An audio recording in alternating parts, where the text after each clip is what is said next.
Ecclésiaste. Chapitre 5. Prends garde à ton pied, lorsque tu entres dans la maison de Dieu, approche-toi pour écouter, plutôt que pour offrir le sacrifice des insensés, car ils ne savent pas qu'ils font mal. Ne te presse pas d'ouvrir la bouche, et que ton cœur ne se hâte pas d'exprimer une parole devant Dieu, car Dieu est au ciel, et toi sur la terre, que tes paroles soient donc peu nombreuses.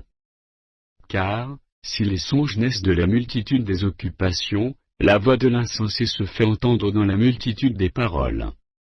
Lorsque tu as fait un vœu à Dieu, ne tarde pas à l'accomplir, car il n'aime pas les insensés. Accomplis le vœu que tu as fait.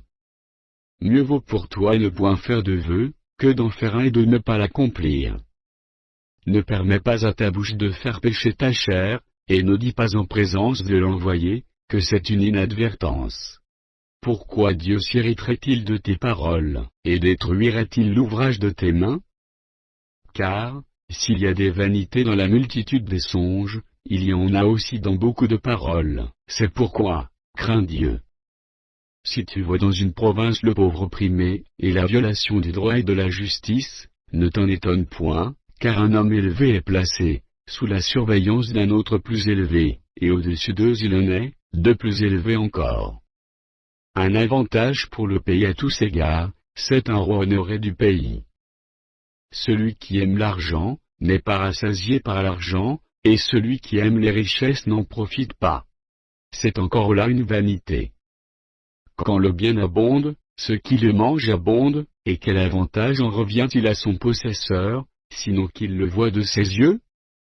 Le sommeil du travailleur est doux, qu'il ait peu ou beaucoup à manger, mais le rassasiement du riche ne le laisse pas dormir. Il est un mal grave que j'ai vu sous le soleil, des richesses conservées, pour son malheur, par celui qui les possède. Ces richesses se perdent par quelque événement fâcheux, il a engendré un fils, et il ne reste rien entre ses mains. Comme il est sorti du ventre de sa mère, il s'en se retourne nu ainsi qu'il était venu, et pour son travail n'emporte rien qu'il puisse prendre dans sa main. C'est encore là un mal grave. Il s'en va comme il était venu, et quel avantage lui revient-il, d'avoir travaillé pour du vent? De plus, toute sa vie il mange dans les ténèbres, et il a beaucoup de chagrin, de maux et d'irritation. Voici ce que j'ai vu, c'est pour l'homme une chose bonne, et belle de manger et de boire, et de jouir du bien-être au milieu de tout le travail, qu'il fait sous le soleil, pendant le nombre des jours de vie, que Dieu lui a donné, car c'est là sa part.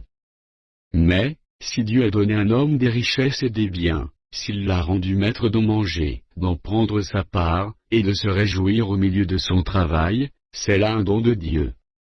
Car il ne se souviendra pas beaucoup des jours de sa vie, parce que Dieu répand la joie dans son cœur.